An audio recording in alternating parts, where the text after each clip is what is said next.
Hey. Hello. Hello. So, I would love it if you would just tell me who you are and what you do. Sure. My name is Amy Cohen, and I am a circus educator, producer, and business owner. What's the name of your business? My business is called Circus Culture. Ah, okay. So, it's interesting because we've been talking about media and how they bombard us with these images of what is perceived as the ideal in male and female beauty, and just the ideal male female. And being in the circus community, how does that translate for you as a circus performer in terms of what the media says is ideal? Sure. Well, I think that the picture that's painted of circus is often someone in this beautiful pose. You know, it's kind of the end result. It's the glossy, most flexible, most strong position. But what a circus person, I think, would see as the most legit would be the picture of someone sweating and panting and working really, really hard. So the picture that you see of circus is the end result. And the thing that a circus person, in my experience, most identifies with is really hard work, collaboration, and pushing the limits of human potential for the positive. Okay, great. And how does, when you think about the ideal that media puts forward, and you look in a mirror, how do you stack up with what the media says is the ideal? Sure, well, I don't see myself in it at all. I actually recently had someone come to my circus space and say, you know, I'm really glad you're doing this because you don't look like Superwoman. You know, you don't really look the part. And I took a breath and a beat, and at first I was a little bit offended, and then I just said, thank you. You know, thank you, because maybe that means that people can start to have circus as a part of their experience, and we can start to detach from an ideal imagination of what a circus person looks like or what a circus body looks like. Because in the circus community, I think one of the things that is really pervasive is that it's all about individuals being unique and interpreting and manipulating the world around them. So it manifests differently for every person, for every artist, just like any artist in any form. So I think that ideally in circus, it's everyone is unique. It's a gathering of the others. It's you don't know what to expect. You don't know what someone will look like or what they will do, but that there's a role for everyone. And historically in circus, it's been a place for every body shape, every body type. Someone has a role to play, like no matter what they look like, where they come from. In fact, it's kind of a refuge for that.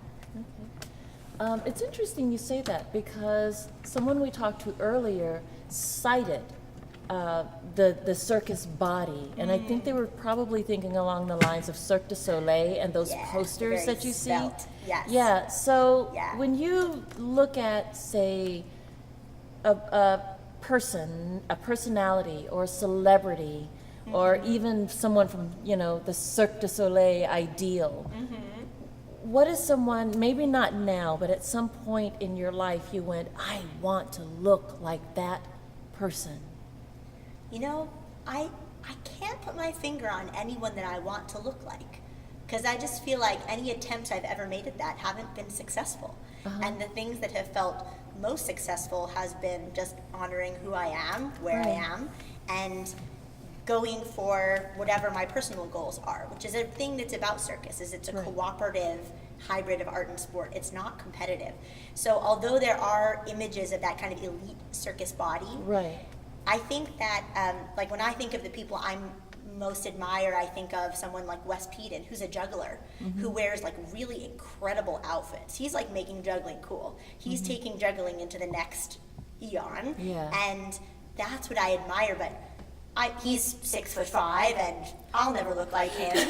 But what I can aspire to is to engage with the world around me in the creative way that he does with, say, juggling props, perhaps in my teaching practice, or in my hula hooping practice, or my handstand practice. So I think it takes a little bit of translation. And I do have a friend named Chloe Wallier, who's an amazing trapeze artist, and she's really buff and gorgeous. And she just looks really, really strong, and she's not super twiggy, and she has incredible ability. And so I think that circus is just about celebrating your ability and the fact that it can manifest in all different shapes and sizes. Yeah. Cool. Now, going beyond the physical, in terms of impact on the world around them, who is a celebrity or a performer or a personality who you aspire to be like in terms of what they've done to make a difference? Well, Ellen comes to mind for sure. And Neil DeGeneres? Patrick Harris. Yeah, Ellen DeGeneres. She doesn't need a last name. Yeah. Neil Patrick Harris comes to mind actually because he has a relationship to circus. Right. Neil Patrick Harris loves circus. And he brings a sense of play and also a very high level of skill and talent into his work in the entertainment industry, as well as bringing to light issues that are important Like in what? his realm. Definitely like gay rights, various activism, all kinds of stuff for the Broadway community. So, yeah, he's awesome. And he loves circus. Yes. So I want you now to look right into this camera.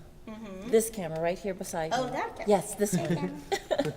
And say, I see beyond body because, and then talk about what's beyond the This body. one's so hard for me because my whole world is about bodies and loving every single one of them. But I see beyond body because creativity and drive and stamina and growing is what makes the human race a beautiful thing. Yes. Thanks, Thank you so much. Thanks for dealing with my weirdo answers. Oh, your answers were not weirdo.